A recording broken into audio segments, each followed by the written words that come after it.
Yang ngebuat gua yakin adalah, ini kan pasti banyak alirannya Bro Hengki ya. Coba lihat deh, average big player kebanyakan rata-rata di atas. Mungkin di hari itu lu telat.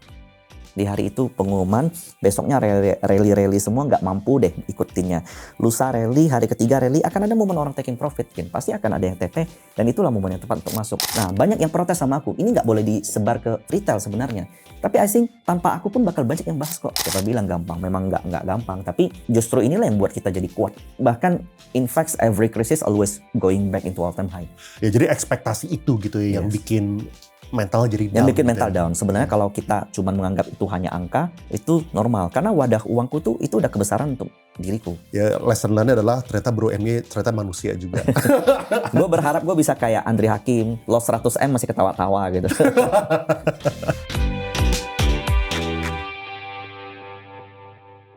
Hari ini kita kedatangan Bro MY lagi ya. Jadi terakhir kita ngobrol itu tuh bulan Januari. Sebelum crash. Sebelum crash. Crashnya 2 kali pula. Iya. MSCI iya, perang Iran US Israel iya gitu.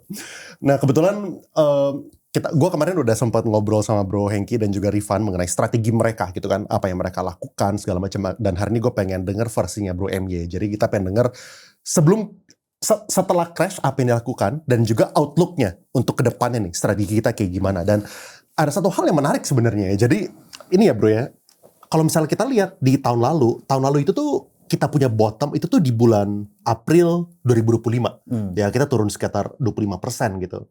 Dan tahun ini kita juga turun sekitar 24-25% juga. Dan ini bulan April juga nih sekarang nih.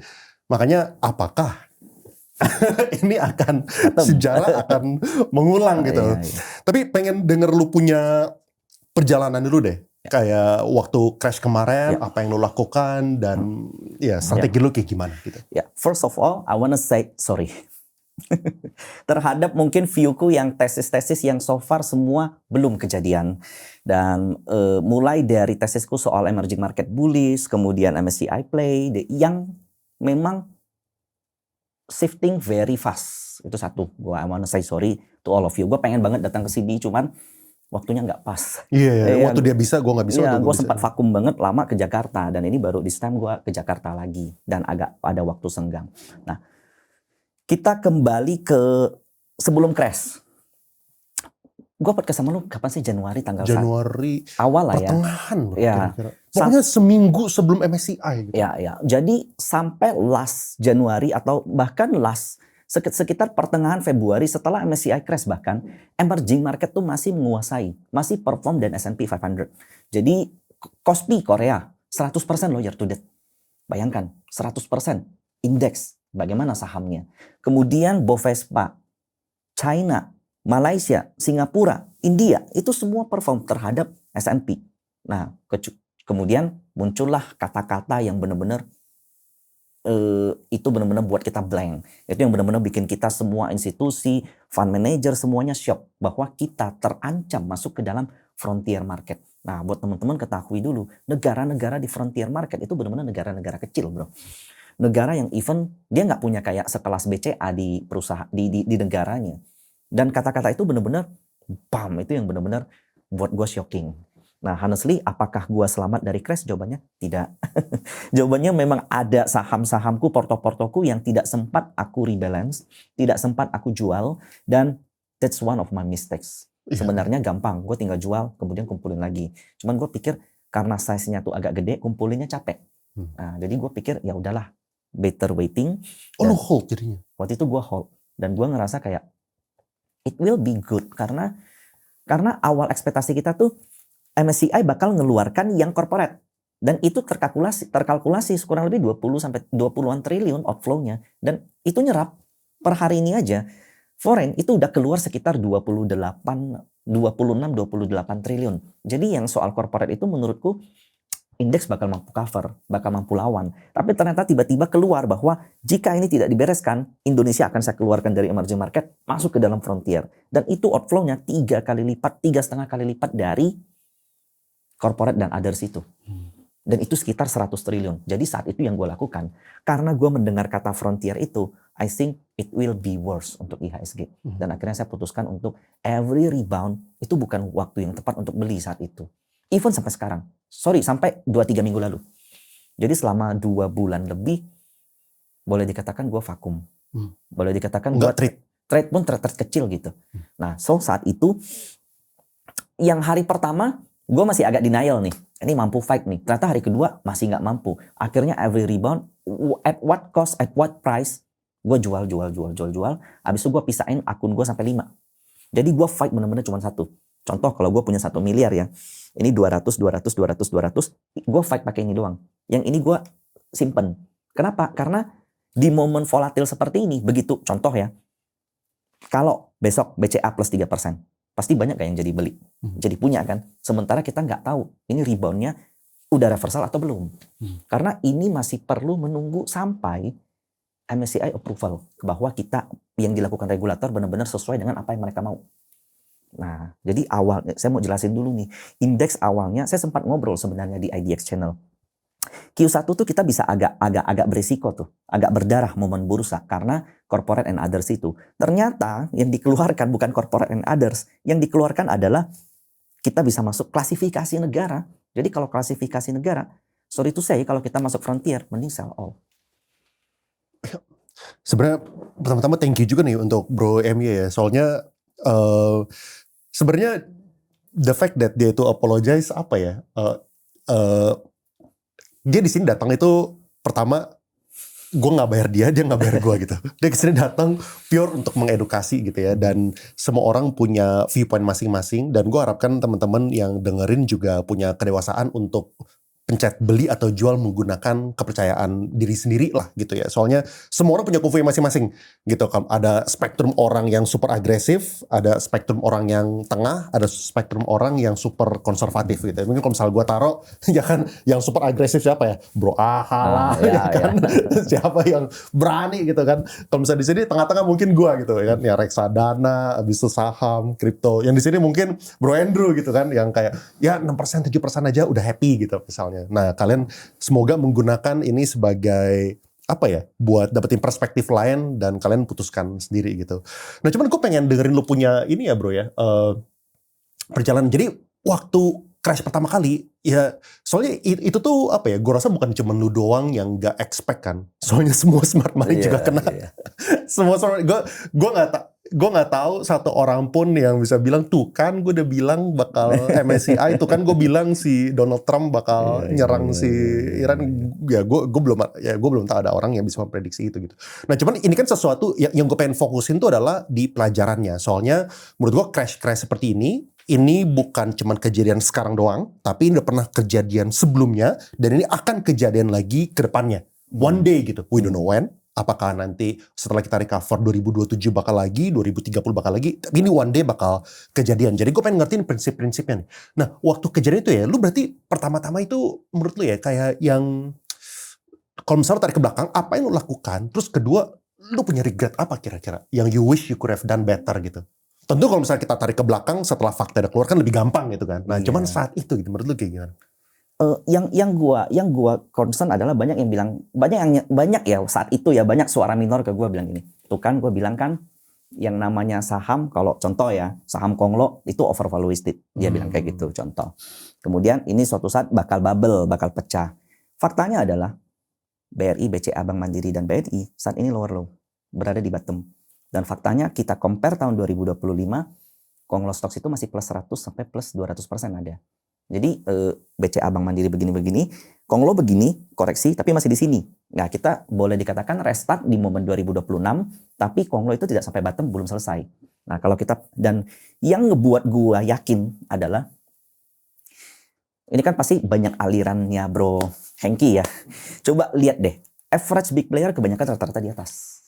Mereka sendiri nyangkut, kita semua nyangkut. Itu kayak, gua bisa bilang sama kalian, saya punya ini di sekian. Saya punya ini di sekian, saya bisa bohong. Tapi kalau kalian lihat Broksum, kalian lihat data, that's real. Kalau seandainya memang big player pun lagi kewalahan dengan posisi sekarang, dengan kondisi sekarang. Nah, makanya saat itu memang aku sempat sedikit denial. Oh, this is still good. Ini masih bisa nih fight gitu. Tapi semakin kayak hari kedua, hari ketiga, hari keempat setelah MSCI crash, flow-nya setiap naik ada yang keluar, setiap naik ada yang keluar, setiap naik ada yang keluar. I think this is not the end. Ini baru start gitu. Akhirnya saya putusin Februari awal Februari awal bersih-bersih. Setiap naik bersih-bersih. You must have cash more than 50%. Itu aku punya rules. Karena kalau lu punya satu saham yang ke 10.000, dia balik ke 5.000, untuk balik ke atas perlu naik 10%. Tapi kalau kita punya setengah dari cashnya kita beli, dia sekedar begini aja, lu udah cuan. Dan puji Tuhan, per hari ini aku masih loss, tapi lossnya tidak sedalam yang kemarin. Boleh share nggak lu waktu peaknya tuh bisa drawdown berapa persen itu? Atau kalau misalnya boleh ngomong nominal. Kalau ngomong persentase juga nggak apa-apa. Hampir 50% dan itu nilainya kurang lebih 15 miliaran something. Oh. Ya. Aku hilang. Itu yang lu cut atau itu unrealized? Itu unrealized. Itu unrealized. Yang cut ya mungkin total 20. Yang lu realize? Oh, yang realized 5, yang unrealized 15. Oh. Jadi saat itu di hari kedua, hari ketiga lah kurang lebih setelah MSCI crash, I lost 20 billion. 20 miliar kurang lebih. Hari pertama setelah hari kedua, hari ketiga lah. ketiga. 20 miliar. Aku putuskan buang sebagian, buang sebagian.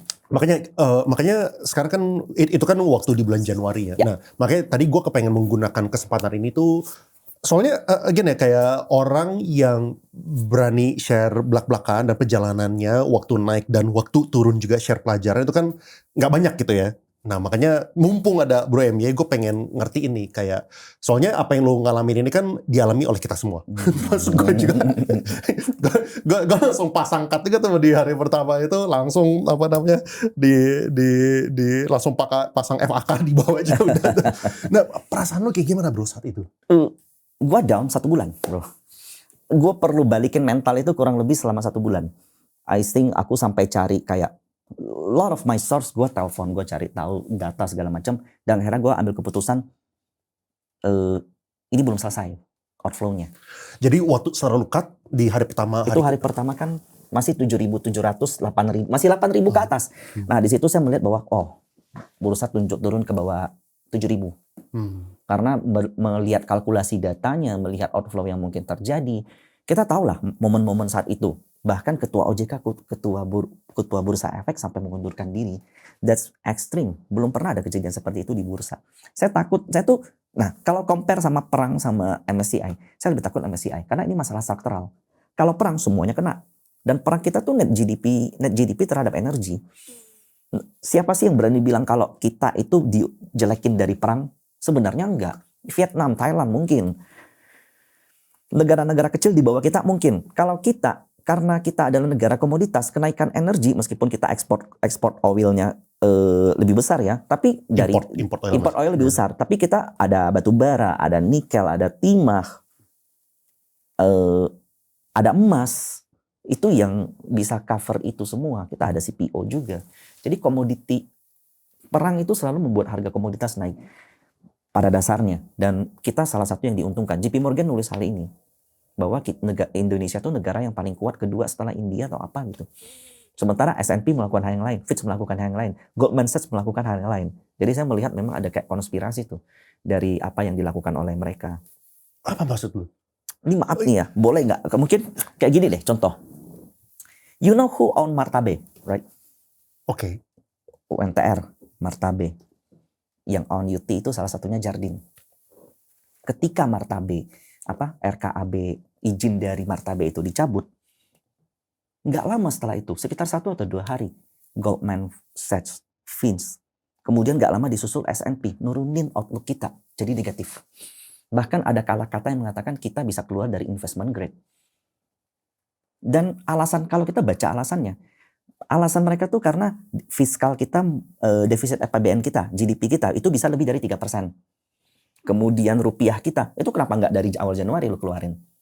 Kenapa tiba-tiba gitu loh? Kenapa lu keluarannya kisaran Februari mid gitu loh?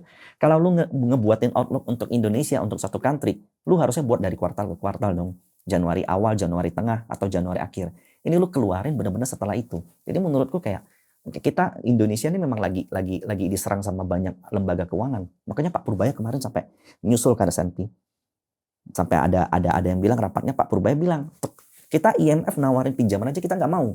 Kita punya bantalan kredit 400-an triliun, kita save apa segala macam. Nah, itu bagus memang karena kita memang harus bisa menjual Indonesia. Nah, itu memang terjadi, semua terjadi dalam 1 kuartal ini. Good things adalah menurut saya, ini menuju price in. Makanya di April ini kita agak-agak lumayan pulih ya.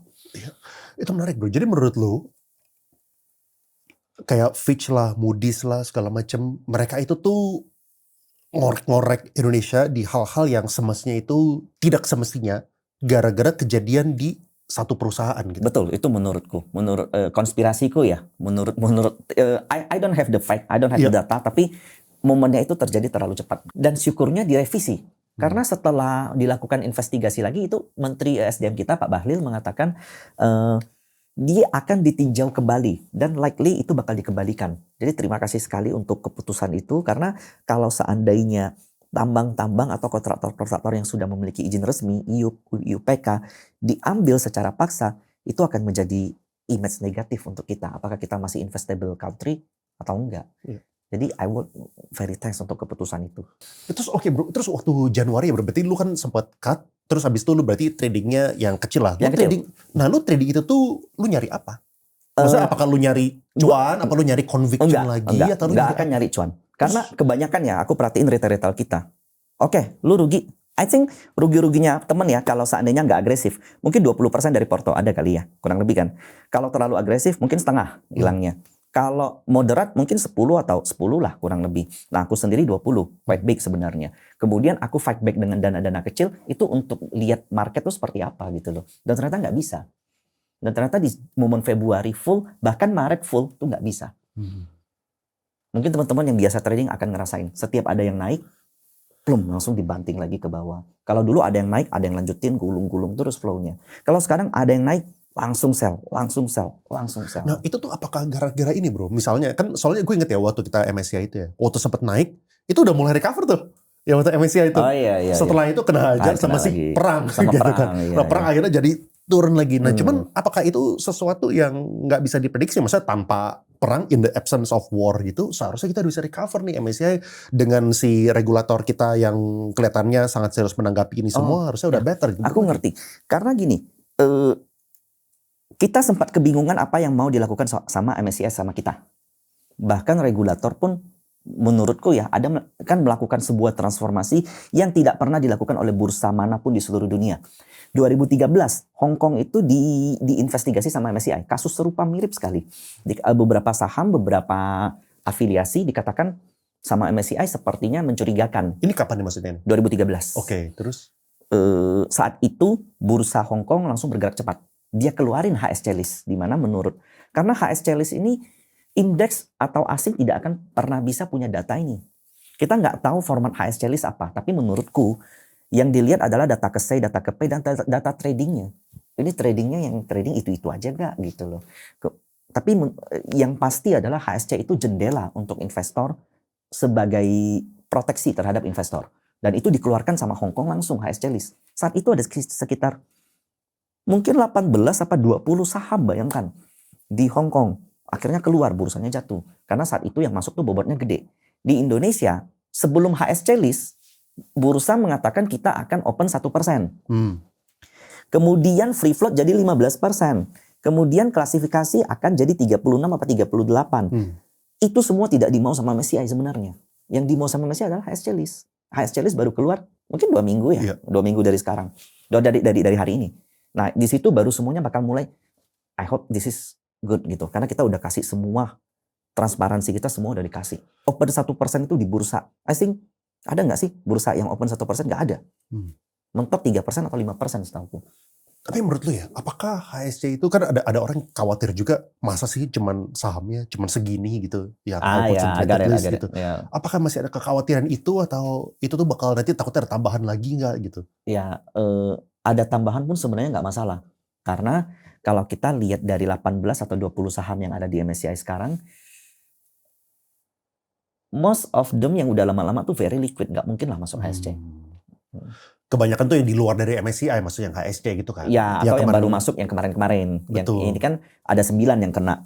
Salah satu yang paling gede kan Brand sama DSSA. Dan memang itu floatnya akhirnya Brand sisa 2% lebih, DSSA sisa 4% lebih, terlalu kecil dibanding dengan realnya. Karena realnya saat itu DSSA diakuin 4% something, DSSA 20% apa 15%. Jadi kepangkas lebih dari setengah. Dan itu mereka masuk HSC list, otomatis mereka harus keluar dari indeks.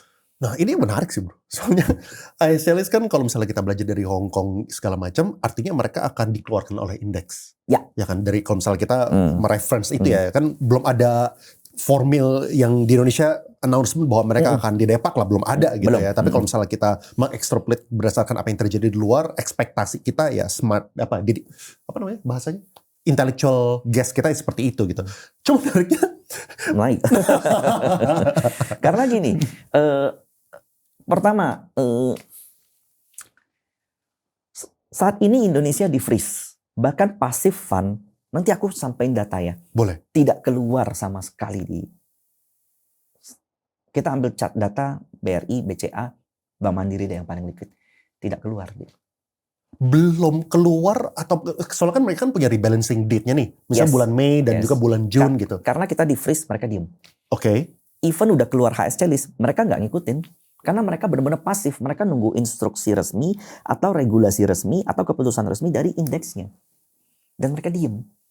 Nah itu alasan kenapa brand DSSA mungkin yang kemarin panik tuh retail-retail yang pegang, investor-investor lokal yang pegang. Tapi ternyata plup, ada lagi yang masuk. Tapi nanti mungkin kalau udah resmi, ya most likely bakal outflow. Iya, outflow cuman soalnya triknya gini supaya teman-teman tahu, maksudnya outflow itu bukan artinya turun. Betul. Outflow itu Ada tergantung dana keluar. ada yang beli nggak gitu. Kalau misalnya dana yang beli lebih baik daripada dana yang keluar ya tetap aja naik-naik aja sebenarnya. Betul. Gitu kan. Nah cuma menariknya gitu bro, maksudnya kan biasanya kan orang price in kan. Maksudnya kalau misalnya mereka ekspektasinya adalah passive fund ini kalau misalnya bakal ada outflow, berarti kan aktifnya harusnya jual itu secara teori gitu kan. Iya. Tapi buktinya mereka masih beli gitu dan yang makanya kayak menarik biasanya kan orang front run gitu. Karena ada beberapa hal yang menarik tuh karena di 7 April 6-7 April kemarin FTSE mengeluarkan klasifikasi negara. Ternyata kita masih stay di emerging market. Dan FTSE juga ada emerging 2-3 hari lalu. Ada meeting antara MSCI dengan Indonesia. MSCI sendiri mengatakan seandainya, dia nggak bilang gini ya, tidak pernah ada dalam aturan mereka suatu negara yang weightingnya rendah dikeluarkan ke frontier. Jadi kalau seandainya pun brand sama DSSA keluar, kita mungkin jadi 1% atau kurang dari 1% weighting kita. Itu tidak otomatis membuat, oh karena rendah masuk ke frontier. Tidak seperti itu. Ini MSCI yang mengatakan seperti itu. Statement resmi. MSCI, oke. Jadi ini benar-benar kita tunggu di bulan Mei. Karena bulan Mei, MSCI bakal melakukan restrukturisasi global, bukan di Indonesia. Global. Semua yang berada dalam konstituen MSCI, mereka akan ulang susun bobotnya. Dulu aku pernah cerita di sini. Kalau satu emiten floatnya 15,1% atau 16%, dapat weighting 20% karena multiple of 5. Saat ini multiple 2.5. Dikurangkan semua. Kenapa? Karena jumlah dana yang ngikutin mereka makin besar. Mereka makin selektif gitu. Makanya MSCI lagi galak nih. Ini kira-kira aneh plop, kita mau kurangin weighting, kita mau susun ulang float gitu. Dan HSC itu termasuk salah satu bumper mereka untuk bisa dipercaya oleh investor-investor mereka. Ya, tapi kalau misalnya dilihat dari sekarang ya, kayak lu punya aktivitas sehari-hari kayak gimana? Apakah lu udah mulai trading lagi atau lu masih trading di salah satu dari 5 akun lu ini? Gua pulihin mental sih. Okay. Nah, likely gua agak beruntung ada satu saham gua yang hampir BEP yang gua merasa kalau gua jual gua juga bisa ngerusakin harganya. Jadi better gua keep. Itu rugi 40-an%, 45%, saat ini udah sisa 27 atau 25%. Oh. Nah. Bersebut nggak sahamnya buat studi kasus? Kan ini kan lu bukan rekomendasi buat beli ya, ini dia udah pegang dari kemarin gitu. Saham Konglo lah. Saham Konglo. Salah satu saham Konglo, ya itulah. Oh. Kebanyakan saham Konglo kan memang begitu juga, koreksi 50% lalu pulih. Benar. Jadi anggaplah aku punya 30M, sempat sisa 15, sekarang udah 20-an something. Oke. Iya. Yang paling berat menurut lu apa? Apakah nominalnya yang sangat besar atau persentasenya yang sangat besar? Atau sebenarnya ekspektasiku sih. Menurutku, contoh, Andre Hakim pegang Pani. Dari 5.000 sempat ke 1.000. Waktu kena arbitrase dari reg issue. Dan 5.000 ke 1.000 itu hilang lebih dari 50%. Nah, cuman ekspektasiku ketika saham ini tuh berada di angka di atas 10.000 lah ya. Jadi teman-teman bisa tebak nih. Capitalku tuh mendekati 30-an miliar dari situ. Ini di luar dari yang trading ya. Aku udah kepikiran bakal beli ini, itu yang buat aku down. Oh, Sebenarnya iya, kalau iya. aku nggak mikir itu, it's just a number, it's just a process. Bener. Tesisku nggak salah, cuman memang dalam perjalanannya siapa bilang yang gampang, gitu kan? Siapa bilang gampang? Memang nggak gampang, tapi justru inilah yang buat kita jadi kuat. Kita jadi tahu kalau bahkan in fact every crisis always going back into all time high. Iya, Faktanya. Iya. Kalau misalnya kita lihat ini ya, indeks gitu ya. Oh, ya jadi ekspektasi itu gitu ya yang Yes. bikin mental jadi down. Yang bikin gitu mental ya. down. Sebenarnya kalau kita cuma menganggap itu hanya angka, itu normal. Karena wadah uangku tuh itu udah kebesaran untuk diriku. Seharusnya sebenarnya aku sempat taking profit atau mungkin sisain ke nilai yang menurutku aku nggak terganggu dengan nilai itu. Dan itu Iya. nilainya udah cukup menggangguku. Size-nya terlalu gede Terlalu gede untukku. untuk terlalu agresif untuk lu saat itu ya. Ya lesson learn-nya adalah ternyata Bro MY ternyata manusia juga. Gue berharap gue bisa kayak Andri Hakim, loss 100M masih ketawa-tawa gitu. Itu orang sih emang otaknya juga gak ngerti, beda sendiri. Tapi ya sebenarnya make sense sih. Apakah berarti menurut lu ya yang paling sehat itu kalau misalnya kita trading itu adalah kita harus apa ya? Ukurannya itu mental kita tidak terganggu mau apapun yang terjadi di equity itu gitu ya. Seberapa dalam sih relasi lu dengan uang? Semakin dalam relasi lu dengan uang, semakin lu terikat dengan itu, maka angka yang lu miliki itu pasti bakal makin kecil.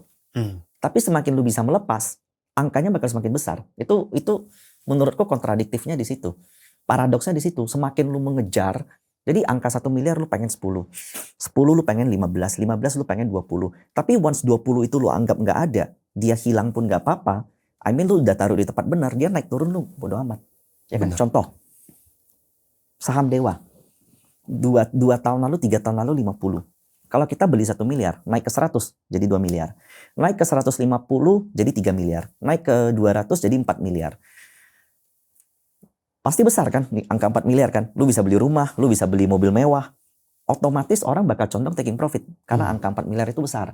Tapi kalau lu diemin, Dewa itu sampai 800 tahun lalu. Nah disitulah teman-teman harus belajar untuk melepas. Atau merelakan uang. Atau belajar pelan-pelan meningkatkan wadah uang. Caranya adalah dengan tidak terikat. Nah itu yang penting menurutku. Dan kebanyakan orang nggak punya itu. Orang taunya punya uang 100 juta, bisa jadi 1M gimana? Atau bisa jadi 200, 300 gimana? Tapi 100 juta ini sebenarnya ada bumpernya tuh untuk orang masing-masing. Mungkin 10 juta dia siap hilang. Ada juga yang 50, ada juga yang 100 juta tuh udah uang siap hilangnya dia. Nah jadi itu teman-teman harus sadar tuh. Cuma sulitnya gitu ya bro ya, gimana ya, namanya manusia ya. Manusia itu kebanyakan ya, I would say 90% lah itu kesandingan full of regret gitu. Misalnya tadi lu masuknya gede gitu ya. Kalau misalnya naik, seneng. Bukan seneng doang bro. Kadang-kadang mikirnya, aduh tahu gitu gue masuk lebih banyak lagi. Sementara itu aja sebenarnya udah salah. Terus kalau misalnya turun, tahu gitu gue masuknya lebih sedikit gitu. Apa ya, serba tidak ada ini puasnya. Jadi gue rasa mentalitas bahwa ya ini pokoknya porsi yang lu comfortable mau naik atau mau turun, you're okay with it gitu kali. Yes. I don't need to be the best sebenarnya. Ketika bursa naik, aku selalu punya pemikiran aku tidak perlu jadi orang yang paling bottom di bawah kemudian beli paling gede. Aku cukup ngikutin, tapi even aku ketinggalan 10-15% atau 20% pun di market bullish. Telat nih, sementara yang lain udah cuan, nggak masalah. Karena begitu terjadi market rally atau market sudah pulih, mungkin nggak sih cuma 20-30%? Nggak mungkin kan? Itu pasti rally-nya panjang. Nah, jadi better waiting. Nah, itu susah banget. Nah, ini menarik bro. Kayak entry lagi-nya kapan? Misalnya gini, misalnya kayak kalau misalnya kita berharapnya berdasarkan news gitu ya. Oke, perang Iran Israel kelar. Kita pengen masuk. Si Trump hari ini ngomong apa, besok ngomong apa gitu. Jadi kita masuknya kapan? Abis itu misalnya MSCI. Kalau misalnya kita tunggu nanti bulan Mei, bulan Juni, bisa aja marketnya udah rally duluan dan naiknya kecepatan gitu kan. Kayak untuk kita ride the wave on the uptrendnya tuh gimana caranya gitu? Nah, pertama, kalau kita bicara soal perang, I think market tuh udah enek. Aku podcast sama Bro Leon, itu ketika market udah mulai price in terhadap apa yang dilakukan oleh Trump dan Iran. Hari ini hari Senin. Iran hari Sabtu bilang Selat Hormuz resmi dibuka. Bukan sama gua kali. Podcastnya terakhir sama siapa? Oh enggak, maksudnya Oh yang sekarang, Ya, yang sekarang. sekarang. Oke. Minggu tiba-tiba ditutup. Iya, benar. Market Asia hijau. Iya, benar. Orang volatil. Jadi gini, ketika pertama terjadi perang, orang shock. Itu bakal very volatil. Fix itu naik, itu kelihatan. Tapi semakin lama berita perang muncul-muncul terus, orang bakal mulai kebal. Dan volatilitas menipis. Dan sebenarnya itu yang diinginkan sama Trump. Nah jadi aku punya tesis ya. Ini bahkan sampai banyak meme yang bilang, banyak analis tuh, banyak banget yang keluarin apa sih yang dimauin sama Donald Trump. Aku sampai saat ini pun masih belum tahu benar. Sampai ada meme yang ngebuat Donald Trump tuh kayak Sun Tzu gitu, namanya Don Tzu. Kalau mau buat musuh kamu bingung, kamu harus buat dirimu sendiri bingung gitu. Ini boleh nggak buka chat UST? Silakan. Ini adalah surat hutang yang ada di Amerika. Ini merupakan salah satu instrumen yang paling liquid di seluruh dunia. Ketika terjadi COVID, kita keluar, kita bisa hidup besok aja kita nggak tahu. Kita masih bisa makan aja kita nggak tahu. Itu krisis yang benar-benar ditakutin seluruh dunia. Bukan emas yang rally, tapi UST. UST mendekati angka 0 saat itu. Bayangkan, beli satu instrumen nggak dikasih bunga, nggak apa-apa. Mahalnya bukan main. Kenapa? Karena nggak tahu mau pegang apa gitu loh. Ini salah satu yang paling liquid. Tahun lalu, jadi ini kalau kita lihat bonds itu agak tricky. Semakin dia yieldnya naik, artinya orang buang. Karena orang buang, biar menarik, yieldnya makin naik gitu. Nah, tahun lalu, ingat nggak Donald Trump memberlakukan tarif terhadap semua negara, salah satunya Vietnam tuh paling besar 58%. Tiba-tiba dia diem kan. 1 tahun loh dia diem. Aneh nggak? Pada saat Donald Trump melakukan eskalasi macam-macam itu di bulan April ya. Nih. Ini angkanya apa bro? Boleh dijelasin nggak? Soal banyak orang yang mungkin nggak. Oh gini. Ya. Jadi ketika US government bonds ini turun ke bawah, artinya tuh ada inflow ke sana. Ada yang beli banyak. Dan itu akan ngebuat suatu negara kalau bondsnya itu rendah, banyak yang inflow, artinya currency mereka tuh kuat. Semua instrumen keuangan dijual untuk beli. Jadi bonds dengan equity, contoh ya, di Indonesia sendiri, kalau satu fund manager contoh, dia punya dana kelolaan 10T. Biasanya itu cuma 1T di saham. 9T itu di government bond, fixed income, obligasi gitu. Nah ini obligasi Amerika. Oke. Titik termahal dari obligasi Amerika tahun lalu itu ada di angka 3,2%. Ketika Donald Trump memberlakukan tarif terhadap seluruh dunia, semua langsung jual USD-nya. Semua langsung kayak, wah, fuck up nih Amerika. Negara kayak begini mendingan kita cabut. Semua jual. Akhirnya bonds-nya itu naik sampai 4,2. Ya. Ketika semua jual dan terjadi outflow itu ke 4,2. Saat itu Donald Trump langsung mengatakan semua tarif bakal di hold. Tidak jadi. Kenapa? Karena kalau sampai USD nembus angka 0,55% something contoh, nanti bulan Juli atau Juni atau Agustus US itu harus melakukan restrukturisasi hutangnya yang nilainya saat ini kalau nggak salah udah 3 atau 4% GDP. Bahkan ada forecaster dari Bloomberg yang mengatakan akan menembus angka 7%. Kita 3% Fitch Goldman Sachs ribut kan, S&P ribut kan. Ini US bisa sampai 7%. Akhirnya Trump langsung melunak. Dia takut karena itu alasan kenapa Donald Trump pengen banget suku bunga dipangkas. Karena kalau suku bunga dipangkas, kan contoh saat ini jumlah uang M2 yang ada di bank, the Fed di Bank of America segala macam semua nabung karena bunganya 4%. Kalau dipangkas, kabur nggak? Kabur, lari ke bonds. Nah kalau bondsnya murah, ketika dia keluarin surat utang baru, cost dia murah. Jadi negaranya bakal lebih less bankrupt lah, less potential bankrupt. Nah, ketika kita sampai di sini lagi, Maret, Donald Trump masih diem tuh. Tapi ketika dia mulai memberlakukan perang, naik lagi, Pak. Nah, sampai ada analis di Twitter yang mengaitkan posisi tweetnya Donald Trump, dan itu persis eksak. Setiap USD itu nembus ke angka-angka yang agak mengkhawatirkan, Donald Trump langsung melunak. Dan USD-nya langsung diserbu lagi. Nah, sayangnya ya, kalau aku perhatiin, ini ada ruang nih untuk Trump bercuit lagi nih. Terakhir, kalau kita perhatiin, angka Donald Trump bercuit itu berada di angka, dia takut tuh di angkanya makin turun, di angka 4,1, 4,2. Nah ini saat ini mendekati angka 4. Jadi menurutku kalau mendekati angka 4 nanti, ini ada ruang untuk dia bercuit lagi nih. Jadi new normal yang akan terjadi menurutku selama 1 tahun atau 2 tahun ke depan, perang ini bakal selalu seperti ini. Donald Trump akan selalu tarik ulur, tarik ulur, tarik ulur. Kenapa? Dia mau hancurin emerging market. Dia mau hancurin China. Dia nggak mau kalau saat ini kan emerging market naik nih.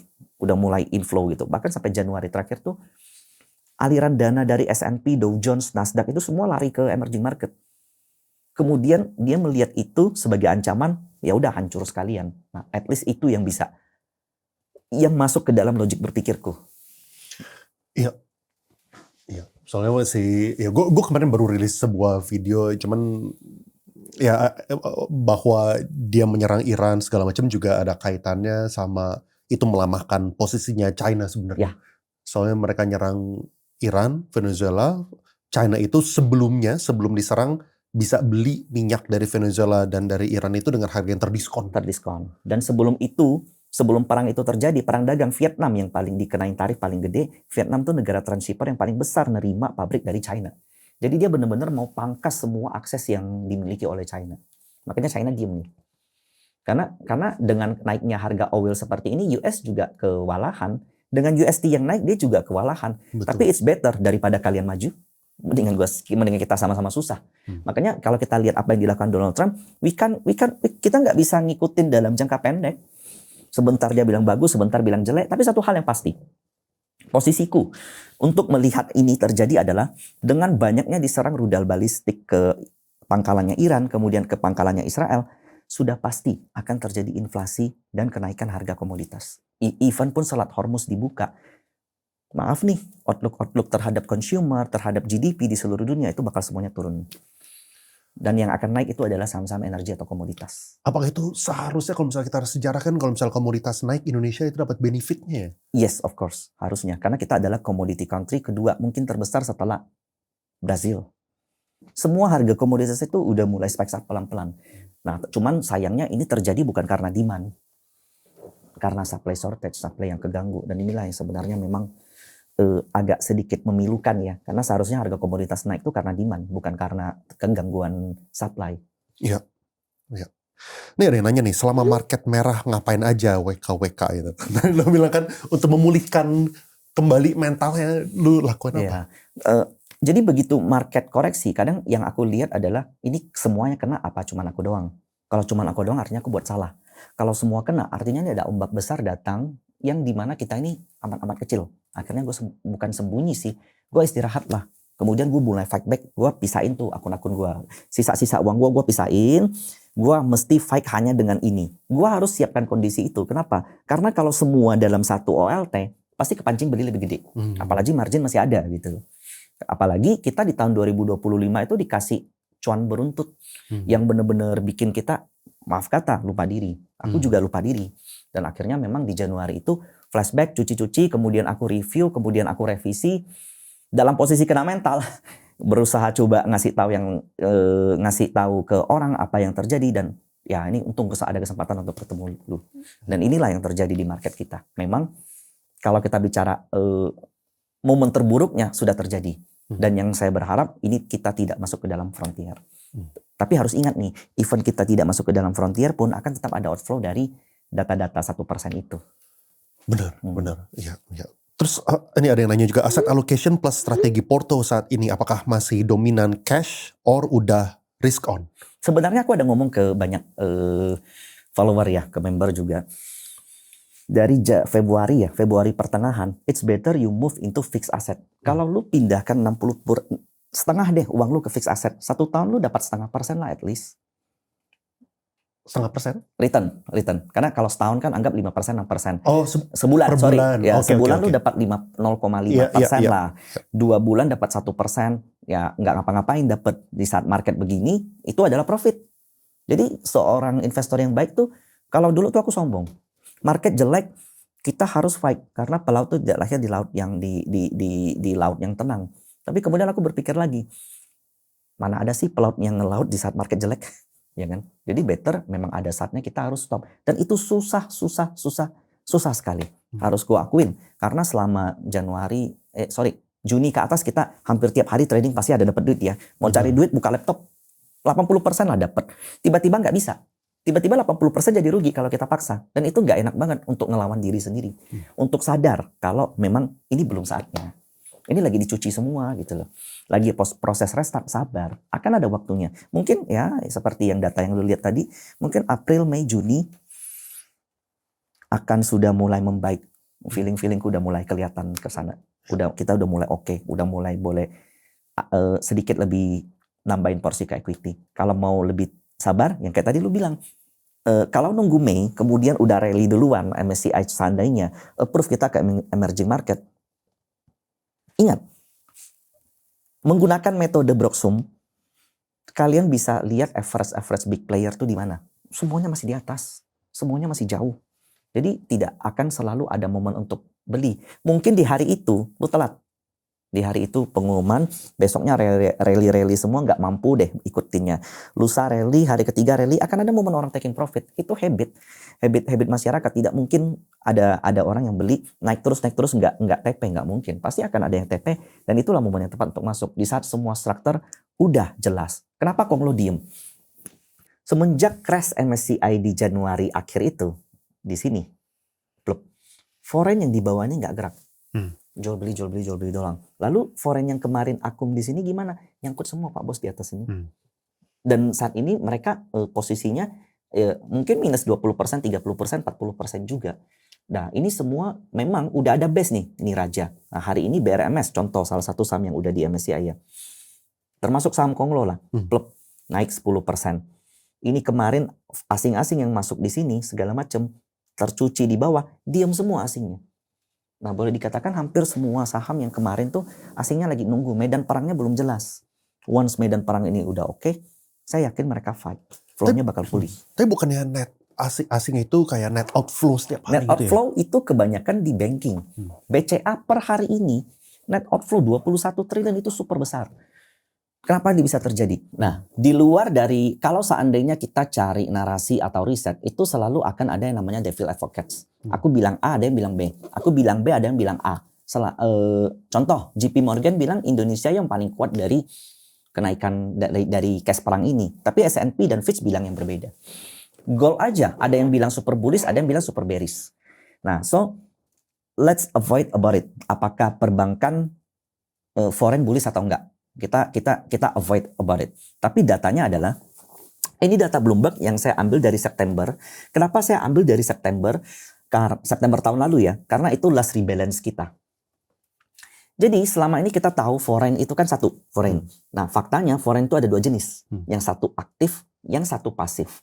Pasif itu benar-benar ngikut indeks doang. Dia literally benar-benar enggak ngapa-ngapain hanya kalau indeks sudah lakukan rebalance atau melakukan change antara masuk dan keluar. Itu literally mereka benar-benar ikut rules. Mereka benar-benar jangka panjang. Nah, sementara aktif tuh ada yang hari ini beli, besok jual pun ada. Nah, jumlah foreign di BCA itu 20,4% per dari September ini. Oke. Dan dari 20 itu, yang aktif itu 10. Unknown ini tidak tercatat, tapi dia tuh masuk ke dalam aktif. Jadi aktif itu 16% kurang lebih, pasif itu 4%.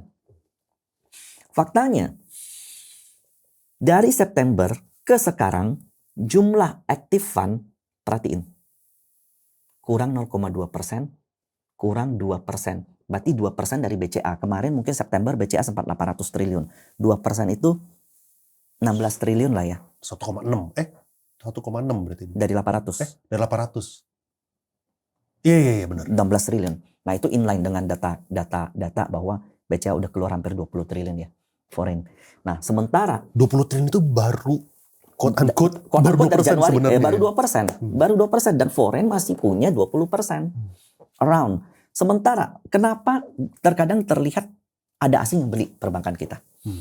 Terkadang bisa ada inflow 1 triliun 500 M. Meskipun setelah jual beli. Selain dari taktikal, mungkin karena support resist.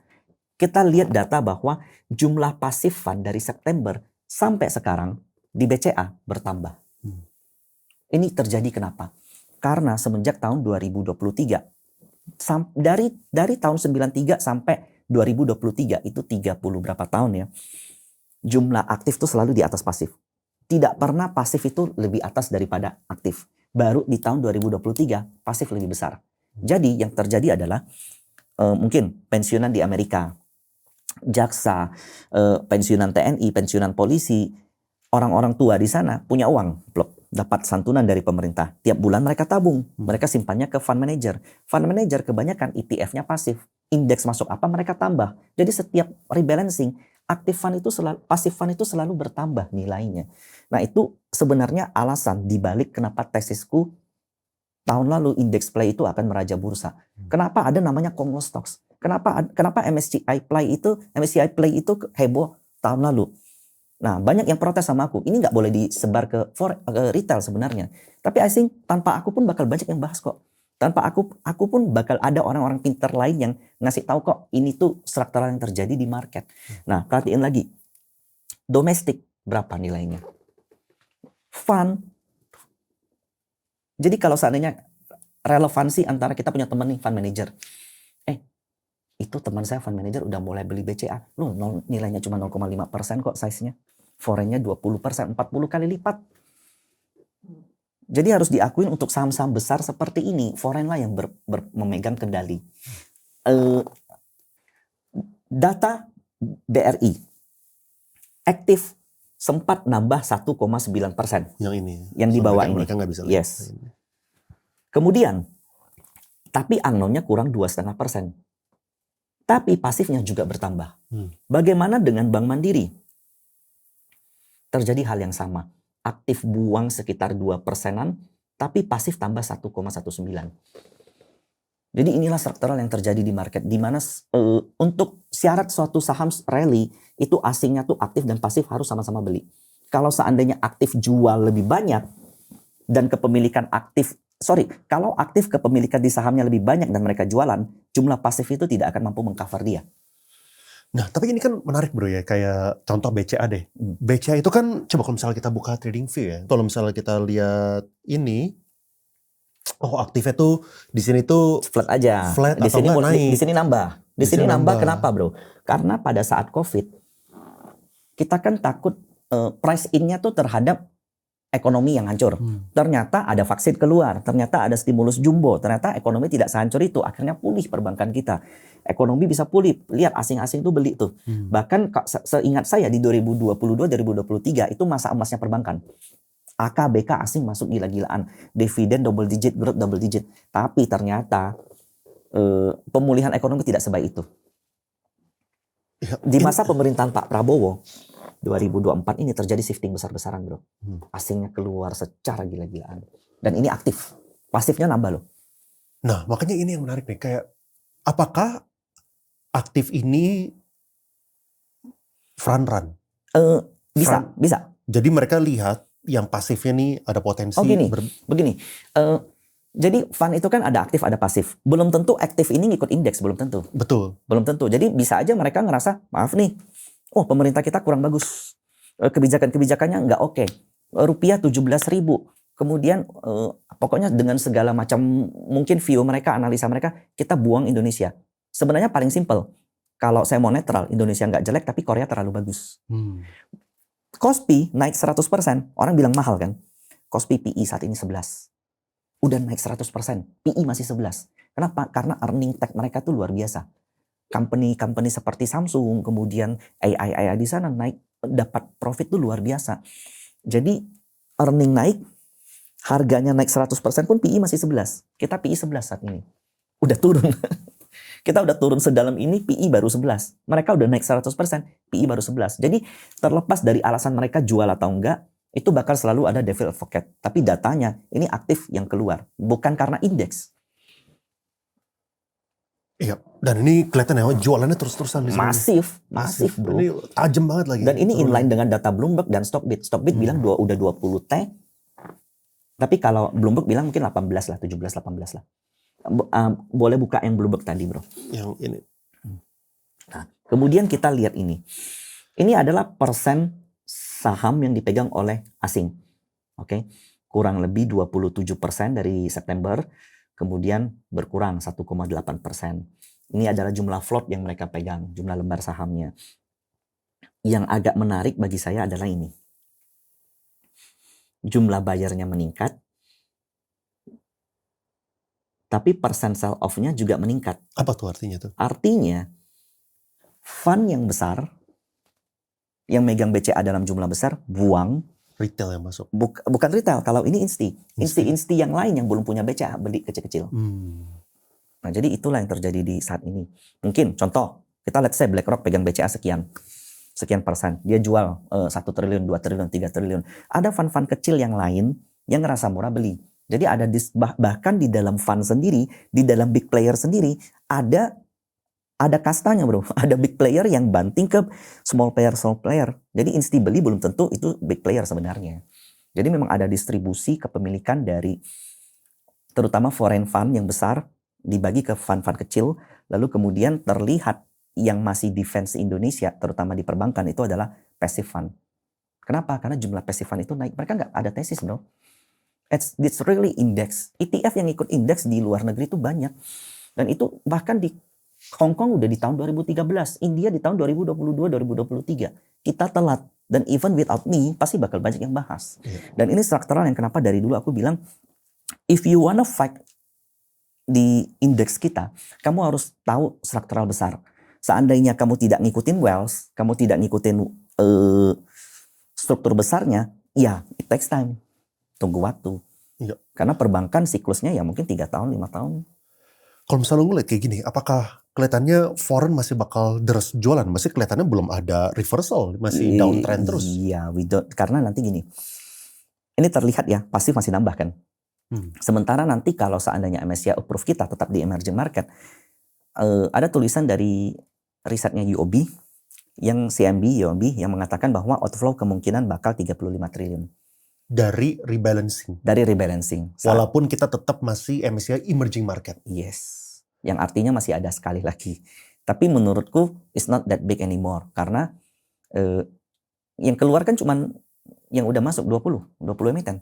Yaitu yang di rebalance. Yang belum masuk banyak nih. Itu bakal nge-counter indeks kita. Mungkin indeks kita masih bisa turun tapi nggak dalam lagi lah harusnya. I hope so, mohon doanya. Iya. Terus kalau misalnya kayak gitu, yang ini gue lihat juga dari kemarin banking itu yang beli ya retail semua bro. Iya. Dan if you think this banking is cheap, I do agree. PE kita lowest di 10 tahun ke belakang. Untuk banking. If you wanna fundamentally ya cheap. Fundamentally cheap. Number BCA nggak jelek-jelek amat kok. Cuman mungkin bagi foreign ya, mereka kan selalu ngelihat forward PE. Mungkin bagi mereka net interest margin kita emerging market bakal turun. Pinjaman bakal turun, daya beli masyarakat nggak ada, bakal inflasi, makanya ya udahlah, meskipun murah, mendingan kita pindah ke tech dulu gitu loh. Tapi good things menurutku Trump itu ada kasih kesempatan perubahan besar ya, karena kalau Trump nggak ngapa-ngapain, komoditas nggak akan naik loh. Hal ini bakal terus berlanjut, selling ini akan terus berlanjut. Nah, tiba-tiba ada seperti ini, pasti akan ada aktif fund yang lakukan rebalancing lagi nih, kita harus ngapain. Dan itu bakal terlihat lah 1, 2, 3 bulan lagi. Iya. Ada, kalau misalnya kita ngomongin ini ya, kayak sejarah ya. Ini kan kalau misalnya lu ngalamin crash seperti ini kan bukan pertama kalinya kan. Ya. Bedanya kalau misalnya dulu sama sekarang itu apa? Every crash tuh selalu dengan alasan yang berbeda. Nah, tapi satu hal tuh yang sama. Setiap crash itu selalu perlu waktu untuk balik. Even V-shape recovery yang paling cepat itu masih perlu waktu untuk balik. V-shape recovery itu terjadi di COVID di 2021, terjadi V-shape mungkin di bulan April kalau nggak salah. Ketika terjadi V-shape tetap akan ada yang jual, tetap akan ada retracement karena orang yang beli di bottom most likely ada spekulator, betul. Most likely mereka bukan spekulator sih, most likely mereka adalah orang yang mungkin bisa udah calculate selling pressure-nya seperti apa. Mereka gunakan dana mereka yang cukup besar, terciptalah support. Kita sebagai retail kan nggak mungkin meng-create hal seperti itu. Ketika mereka udah naik dengan dana yang besar itu, pasti bakal ditaking profit. Itu secara psychology, itu yang nggak berubah. Makanya teman-teman tuh kalau ngerti fundamental dasar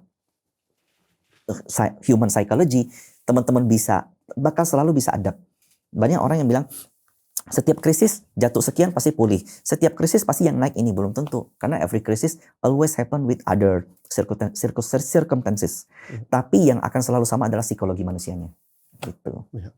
Tapi yang satu lagi menarik juga tadi lu sempat singgung mengenai ini nih. Kan waktu crash kemarin ya, ada sempat orang banyak yang bilang Tuh kan, Konglo itu Oh iya. apa namanya? Let's look at the data, oke? Ya, Konglo apa nih? Lu sebut satu. ya, brand lah Oke yang lah. Bottom tahun 2025 itu ada di 4.200. Saat ini 6.500. Naik 1.500 atau kurang lebih 30%. 2000, ini kan 4.000 ke Ya. 6.000. Ya, 2.000. Artinya 50% naik. Look at our lovely big banks. Iya. Even lebih bawah dari 2025 lagi, bro. Tapi ini bukan rekomendasi brand ya, karena menurutku brand bakal outflow nanti. Iya. Oke, let's look at another Konglo stocks, maybe Cuan. Karena ini ada dalam indeks juga ya. Bottom 2025 itu 500. Saat ini 1.503 kali beggar masih. Iya, ini makanya menarik kan. Kayak kalau misalnya tadi ya, misalnya nih, makanya yang puzzle yang belum terjawab itu adalah gini kan, ada smart money yang mereka koleksi average-nya itu mungkin mendekati harga sekarang atau bahkan masih di rugi. atasnya, ya kan, mereka masih dalam posisi rugi. Tapi mereka punya gameplay itu apa gitu. Misalnya gini, kayak kan dulu kalau misalnya orang-orang yang dianggap smart money ini ya gameplay adalah hopefully mereka bisa masuk MSCI, mereka bisa exit, waktu rebalancing segala macam. Oke, kita ngerti kepentingan mereka gitu. Tapi kalau misalnya sekarang, oke mereka nyangkut di atas, ngerti.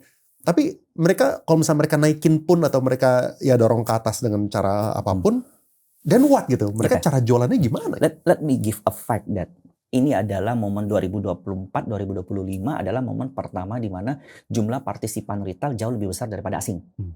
Ada satu riset dari Stockbit yang ngasih lihat bahwa ternyata tidak perlu asing untuk buat saham rally. Kenapa? Karena jumlah partisipan domestik itu semakin besar. Dan silakan asing kalau mau keluar menurutku. Nah, cuman masalahnya pilihan sahamnya tuh harus benar. Itu satu. Kedua, mereka tuh harus ngapain sih? Owner. I wanna think like this. Ini belum kejadian, tapi menurutku akan paling possible terjadi seperti ini. Pertama, saham yang bisa masuk ke dalam big caps, standard caps untuk MSCI dengan let's say minimum market cap free float 30T, itu sudah bukan saham yang bisa maaf kata naiknya tidak organik. Itu pasti benar-benar perlu ada namanya corporate action. Dia perlu ngejar valuasi, dia perlu kasih pullbacks yang benar sehingga investor bisa masuk dengan reasonable. Terlepas dari harga PI-nya mahal, PBV-nya mahal, at least lu punya laporan keuangan bener. At least lu punya future valuation jelas. Lu mau ngapain sama perusahaan lu jelas. Nah, memang sebenarnya kita harusnya fokusnya sama itu. Itu satu. Soal masuk ke MSCI itu adalah bonus flow. Dan itu yang memang yang bisa bikin saham gerak dalam jangka waktu pendek sebenarnya adalah flow. Tapi kalau kita bicara trennya, selama saham itu future valuation-nya, owner-nya nggak ninggalin sahamnya, dia masih akan naik gitu loh. Dan maaf coba lihat. Tadi kita lihat, itu Cuan ya. Brand kita lihat. Lalu udah lihat. Lalu coba yang lain deh, Dewa. Bottom 2025 berapa? 200 bro. Saat ini 603 beggar. Udah selesai belum saham kayak begini? Secara tren aja belum. Nah, tapi kenapa bisa terjadi seperti ini? Pertama, dalam bursa saham selalu ada yang namanya overshoot. Yaitu sesuatu yang bersifat ekstrim atau lebay. Kenapa? Karena ada FOMO, fear, yang ada di dalam. Ada tumpahan likuiditas dari retail, dari partisipan domestik kita, terkonsentrat di beberapa saham. Dan itu bukan hanya di bursa kita. Di seluruhnya juga seperti itu. Nvidia, Tesla, Meta, Microsoft juga seperti itu. Karena ada overshoot itu. Dan memang overshoot ini agak sedikit berbahaya. Kalau ada kejadian kayak kemarin gitu tiba-tiba, nah bisa terjadi seperti ini. Tapi selama trennya benar, dia masih tetap akan going up. Dan itu akan tetap kelihatan dari Broksum, dari tren, dan saat ini terlihat kan, tuh kan jangan saham Konglo memang betul koreksi 50%, tapi saat ini masih 2 beggar, 3 beggar kok, dan itu terjadi di portoku. Yang kemarin aku loss sekitar 15 miliar, terus jadi hampir 10 atau sisa single digit sih. Itu masih profit sebenarnya, cuman opportunity cost-nya terlalu gede aja. Iya. Jadi kalau kayak gitu menurut lo ya, kayak Konglo Play ini sebenarnya masih valid, tapi sekarang kita switch, bukannya harga duluan lalu fundamental nyusul ke depannya, tapi mereka harus fokus atau barengan, atau barengan. Makanya terjadi aliran outflow kan dari Indonesia ke Singapura kan. Menurutku ini Ya banyak yang lagi restruct nomini-nomini yang nggak beres segala macam. Oh ya satu lagi aku lupa sampein. Akan susah suatu saham masuk ke dalam standard caps tanpa diiringi dengan fundamentalnya. Kenapa? Karena data open 1% itu amat mungkin satu saham masuk ke dalam HSC list. Satu. Kemudian ada lagi yang namanya UBO, Ultimate Beneficiary Owner. Mungkin banget karena 1% itu kecil. 1% itu benar-benar kecil. Lu juga di beberapa saham di atas 1%, gue tahu. Nah, jadi bongkar gitu dong. jadi dia hanya akan bisa masuk standard caps kalau benar-benar organik. Nah, tanpa ada intervensi dari owner. Itu benar-benar skema market. Tapi nanti game plan-nya menurutku, karena kita lihat data tadi ya, jumlah crossing antara aktif dan pasif itu semakin jauh dan eksponensial gerak ke atas. Bahkan perbankan aja dibeli terus dari passive fund. Nanti small caps aja. Tahun lalu small caps itu inflow-nya itu kurang lebih 5 apa 6 juta dolar. Very small. 70 miliar, 80 miliar. 100 lah. Kita lihat saya kalau satu saham masuk small caps, kenapa nggak gerak? Karena cuma 100 miliar. 100 miliar mungkin 1000 retail jual aja udah lebih dari 100 miliar. Tapi mungkin tahun depan atau akhir tahun depan small cap saja inflow-nya bisa 5 sampai 6 kali lipat dari tahun lalu. Bisa 600 miliar, 700 miliar. Gara-gara apa? Jumlah passive fund itu semakin besar. Jumlah passive fund semakin besar berarti tesisnya adalah free float market cap-nya makin gede. Makin gede, ya. Berarti ya jumlah partisipasi retail yang non UBO lah gitu Ya, di ya, luar makin dari juga situ. makin gede. Makin gede, Dan- harga naik, makin inflow makin Ya, banyak. dan sebenarnya kita bukan bicara retail ya. Jumlah ETF yang mengikuti indeks fund nilainya gila-gilaan. Ini kita bukan bicara Indonesia lagi. Ini kita bicara seluruh country. ETF yang ngejar indeks fund returnnya gila-gilaan dan jumlah uangnya tuh dikejar sama retail ke situ. Oh lu main indeks ya gue tanam. Lu main indeks ya gue ikutan. Lu main indeks ya gue ikutan. Makanya MSCI benar-benar strict dan itulah yang terjadi sama kita saat ini. Dan I think kalau seandainya nanti kita sudah approve, ya I hope so will move like Nifty dan Hong Kong kemarin. Setelah koreksi rally. Ada yang nanya nih, beberapa orang yang nanya outlook IHSG dan saham Konglo 2026 sampai 2027. Kok tolong tanyain ke Koemi ya gimana outlook beliau untuk IHSG di tahun 2026-2027. Kalau Pak Purbaya bilang IHSG bisa ke 10.000, unlikely. Kenapa? Karena Tahun ini maksudnya. Tahun ini. Karena dengan bensin naik, oke. Dan itu akan membuat semua harga terjadi inflasi dan inflasinya terjadi karena karena cost. Dan itu bukan hal yang baik sehingga ekonomi seluruh emerging market pun dipaksa turun. Dan kita punya perbankan yang akan kena dampak langsung, consumer, dan itu PR besar untuk negara kita. Tapi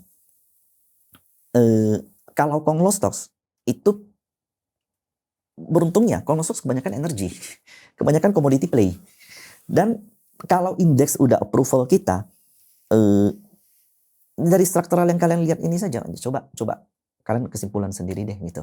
Karena saya takut kalau terlalu naratif nanti making a wrong decision ya. Karena terakhir itu aku kena mental. Iya. So ya kalian coba lihat deh. Karena dari data passive fund yang seperti ini, kemudian data BCA lah yang aku perhatiin, structural play index ini memang uang besarnya bukan uang besar di Indonesia ya, bukan uang besar di China dan Amerika. Seluruh dunia itu memang mengarah ke situ. Makanya MSCI dan FTSE 5 tahun ke belakang lah itu bener-bener cuan gede mereka. Mereka bener-bener yang lagi disorot karena view mereka itu bener-bener bisa ngubah pergerakan inflow di satu negara. Ya. Tapi kalau misalnya gitu berarti lu percaya Konglo Play ini sebenarnya masih persist, masih bisa jalan dan bahkan bisa jadi gameplay yang masih lebih baik daripada fundamental investing gitu. Yes. Ingat nggak saya pernah bicara gini, yang paling saya takut adalah banyak konglo-konglo lain narik tanpa fundamental, tanpa reason, tanpa alasan, hanya untuk masuk ke indeks. Itu bahaya sekali untuk kita. Iya. Suatu saham bisa masuk ke dalam indeks, sejatinya itu terjadi karena jumlah partisipan masyarakatnya meningkat, market cap-nya meningkat.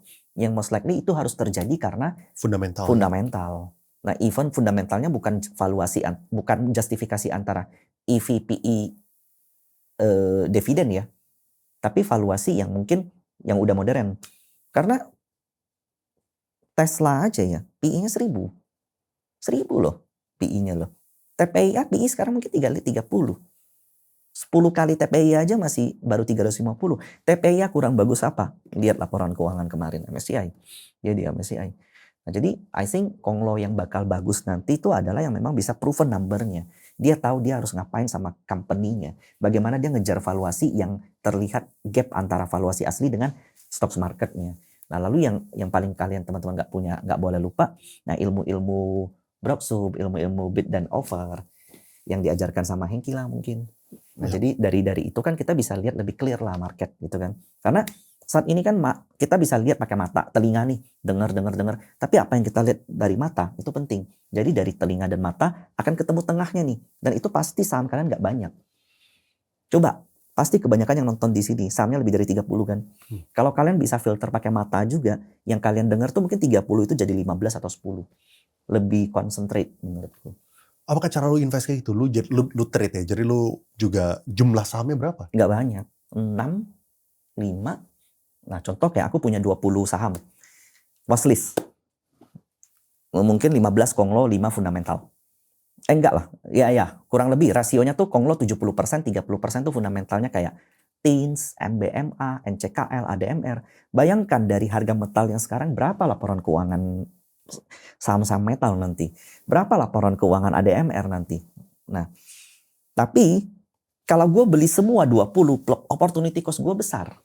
Gue nggak tahu mana yang jalan, of course. Gue nggak tahu besok yang jalan apa, minggu depan yang jalan apa. Maka dari itu perlu ilmu-ilmu seperti kayak ngelihat bid dan offer, ngelihat Broksum. Dari situ kita bakal, oh ini mulai diakum nih, offernya mulai gede nih, flow-nya mulai ada nih. Itu di mana?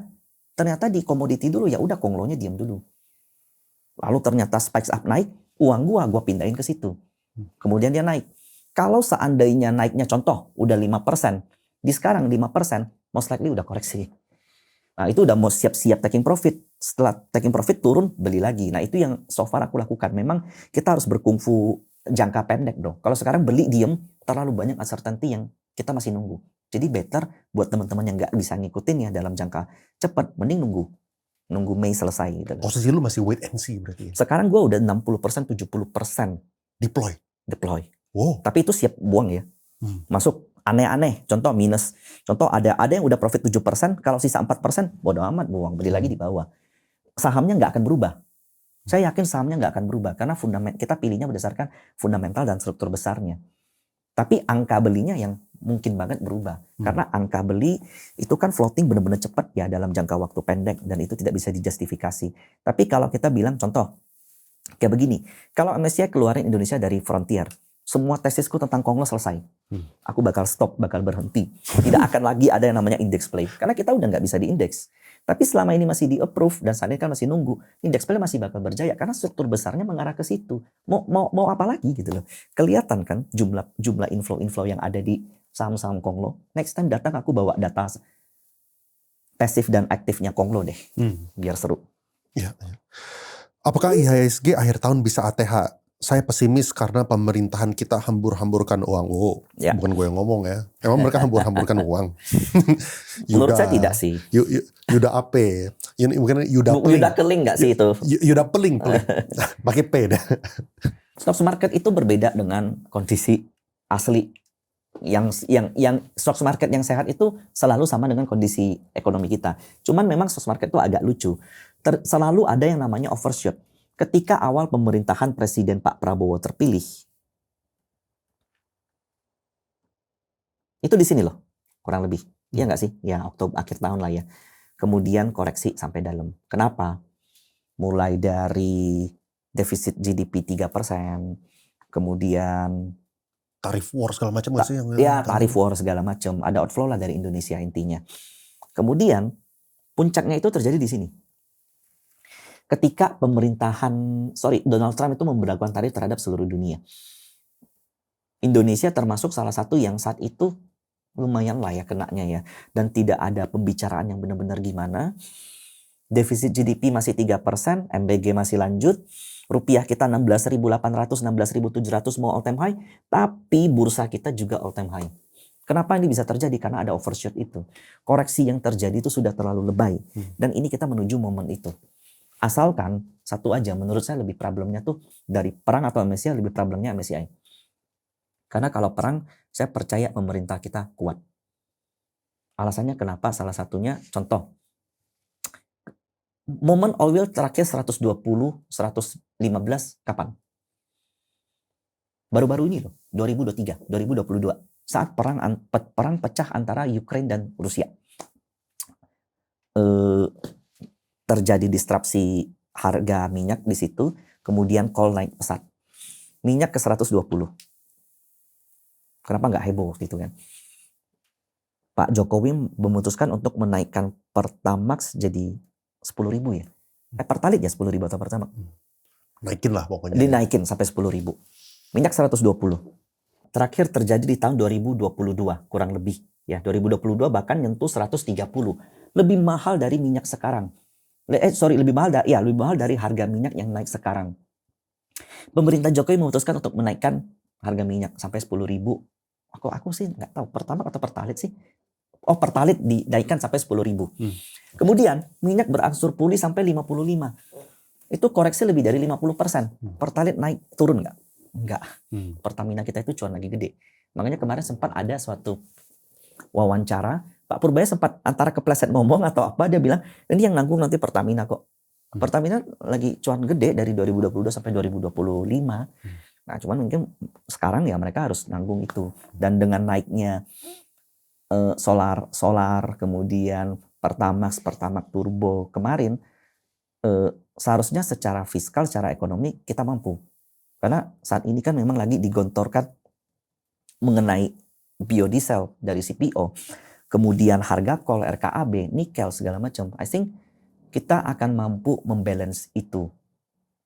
Kalau kita bicara fiskal ya dari kenaikan oil. Cuman masalahnya adalah memang ekonomi kita perlu stimulus atau perlu kebijakan yang bisa ngedorong permintaan, demand. Nah, kalau soal fiskal saya yakin kita kuat. Karena dari JP Morgan sendiri mungkin 3-4 hari lalu ngeluarin kita yang paling kuat di emerging market. Yang paling problem tuh kayak Vietnam, Thailand.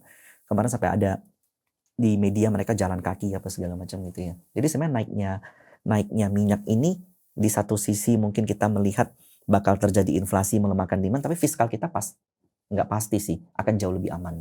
Dibandingkan dengan negara-negara tetangga gitu maksudnya. Betul. Ini pertanyaan terakhir kalau misalnya kita ngomongin outlook ya. Setiap hari asing net sell. Kenapa? Kok ketidakselarasan ekonomi Indonesia yang katanya bagus dengan keyakinan pihak asing untuk masuk. Maksudnya mungkin ekonomi bagus tapi kok asingnya malah jualan gitu maksudnya. Oh, kalau kita bicara jualan apa nih? Kalau kita bicara jualan dari net sell kali intinya. Net sell ya. Kita bicara dari net sell index, kita bisa klasifikasiin. Justru net inflow ke komoditi, net sell ke perbankan, karena memang outlook ekonomi kita bagus, tapi grow-nya tuh udah menurun gitu loh. Karena indeks itu kan selalu ngejar futures. Mereka masuk hari ini dengan catatan selalu pengen bisa jualan untuk 2, 3, 4 atau 5 tahun ke depan. Jadi mereka masuk ke suatu tempat tuh justru biasanya yang udah bottom-bottomnya mereka beli gitu loh. Nah, so far memang menurutku dengan perubahan peta geopolitik seperti ini, emerging market tidak terlalu favorable. Nah, emerging market yang favorable itu yang pegang komoditi dan tech mungkin. Korea itu favorable banget karena dia bakal masuk ke development. Ya. Kalau misalnya tadi ya Vietnam kan announcement-nya mereka bakal masuk emerging ya, kalau nggak salah itu FTSE yang bilang. Dampak terhadap Indonesia apa kalau kayak gitu? Kalau Vietnam masuk ke dalam emerging market, mungkin weightingnya 0,3 atau 0,4, sepertiga dari kita. Dan memang itu diambil disunat dari negara-negara emerging market yang lain. Karena kalau kita baca dari FACS-nya MSCI, mereka klasifikasiin emerging market sekian. Ini kuenya. Kalau ada yang masuk, yang lain semua disunat, pindahin ke sini. Makanya penting untuk company-company kita, floatnya beres, strukturnya oke. Kalau company kita ada inflow, contoh, ini menurutku banyak ya saham yang bisa masuk ke dalam indeks. Yang fundamentalnya bagus. MDKA, INKP, TINS, Adaro, AADI, ADMR, itu semua berpotensi masuk indeks. Kalau kita lihat dari harga market cap sekarang ya, Antam contoh. Itu yang aja kurang apa secara kalkulasi? Free float market cap-nya kurang kah atau apa? kan masih di freeze. Oh, free float market cap-nya agak kurang tapi nggak jauh gitu loh. Dan dengan plus 1% ini ya let's say agak berkurang sedikit. Tapi banyak, Bumi, it's a good company. Hmm. Itu aja udah 8 yang potensi masuk. Kalau itu masuk, ya weighting kita bukan 1 lagi lebih. Jadi masuknya Vietnam akan tidak terlalu menjadi problem. Tapi dia nggak akan masuk MSCI dalam waktu dekat. Karena dia belum real trading ya. Masih T plus 1,5. Tapi all in all, kalau kayak gitu untuk saham Indo 2026, apakah menurut lo 2026 kita akan end relatively secara signifikan ya lebih tinggi daripada angka sekarang? Hari ini, yes. 2026. Yes, karena kita momen bottom kita Maret, April, Mei. Menurutku itu adalah bottom kita. Terlepas dari banking masih outflow, makanya pilihan sahamnya harus ada hedging lah. Iya. Menurutku, tapi apakah kita akan all time high di 2026? Berat, tapi kita akan lebih baik. Iya. Karena kemarin kita menghadapi semuanya dalam satu waktu. Mulai dari MSCI float, kemudian outlook kita semua dikurangin, lalu perang. Nah 3 ini udah mulai price in. Iya. Kalau misalnya gue rasa itu mistake yang terbesar orang itu adalah buat orang-orang yang ngikutin hype. Jadi mereka itu tuh paling ujung, ya kan? Mereka pertama ngikutin itu di Januari, Desember gitu kan. Denial. Habis itu waktu turun, mereka pensi gitu. Ya. Itu lu beli terpucuk-pucuknya, lu cabut di terendah-rendahnya gitu. Aku sempat lakukan review ya, kayak wawancara lah. Lebih dari 300 orang. Mulai dari followerku, kemudian orang teman-teman di luar, rata-rata drawdown-nya tuh maksimum setengah. Maksimum setengah itu udah super agresif, margin segala macem. Normalnya 25% atau 30%. Itu juga terjadi di aku. Cuman aku masuknya kan dari tahun lalu, bukan dari Januari. Benar. Nah, kalau dari Januari, saya rasa ya Januari ini, ya rata-rata porto kita sama lah minusnya 20%, 30% sampai 50%. Drawdown-nya. Jadi memang menurutku apes aja sih. Kalau masuk di Januari itu apes aja. Dan kayak masuknya ini jadi pelajaran kalau masuk di pucuk jangan uang gede. Iya. Kalau uang gede pastikan harus langsung di-cut. Nah kebanyakan ya, aku perhatiin ini agak gila nih menurut aku. Ternyata retail kita kebanyakan, dia punya uang 100 juta belinya tuh berapa? Kalau aku, mungkin di indeks 9.000 aku bakal beli 40 atau 50 juta. Mereka belinya sampai 300. Pakai marginnya. Nah, jadi kalau minus 10% itu udah kali 3, udah minus 30%. Kalau kayak kemarin minus 30%, uangnya bisa habis. Agresif lah ketika bursa justru udah mulai baik. Agresif lah ketika bursa bullish. Ketika bursa lagi kayak begini, plep, kurangin marginnya, pakai cashnya tuh justru harus disimpan-simpan. Nah nanti begitu ini udah mulai pulih, agresif lagi silakan, asal strukturalnya benar. Tapi memang soal MSCI itu benar-benar shocking semua lah. If wanna blame, silakan lah. I have nothing to tell untuk case kemarin gitu. Itu memang terlalu ekstrim. Iya. Itu ya, gue nggak tahu sih siapa yang bisa exit di H-1 sebelum MSCI itu. Ya. Karena harusnya tanggal 30 aja jadi 28. Iya. Gue lihat subuh-subuh bro, gue nungguin udah siap alarm tanggal 30 bakal begadang gitu. Tanggal 28 malam dia keluar. If Indonesia will move into frontier, what the? Ya gue inget tuh jam 4 pagi atau berapa? Iya, pagi lah pokoknya lah. Pagi. Iya, langsung pasang FAK sell terserah. Banyak masih berani beli loh. Iya. Kata banyak yang bilang kayak, wah ini udah murah beli lagi. Karena setelah aku coba lihat, kalau kita ke frontier 100 triliun outflow, hari itu aja baru mungkin 3-4 triliun gitu loh. Masih panjang. Cuman likely harusnya enggak. Dengan reformasi yang dilakukan oleh bursa, nah di kesempatannya aku mau ucapin terima kasih sekali bursa yang sekarang benar-benar regulator kita benar-benar bergerak dengan amat baik. Ya. Semoga diterima oleh MSCI ya dengan baik juga, soalnya kan ya kita kan cuman salah satu pihak gitu kan, ya mereka yang approve itu. Andri Hakim itu suka tuh kalau beli saham yang corporate action-nya tuh reg issue jumbo. Ini tesisnya Andri Hakim tuh bagus. Kalau seandainya ada satu saham reg issue jumbo, owner tuh nggak akan mau ke delusi, dia harus tebus. Artinya itulah nggak jauh-jauh bottomnya. Bukan cuma hanya call, itu termasuk salah satu yang prospeknya di antara saham-saham Pak Bakri yang collab dengan Salim salah satu paling baik. Dibandingkan tadi ya sama saham emiten yang per emas-emasan, what is your topic? Ini bukan rekomendasi jual beli ya, ini dari emas itu yang dia suka yang mana gitu. Iya, emas sih. Emas. Gara-gara apa? Oh asik. ngomongnya sambil gitu, Bang, gitu.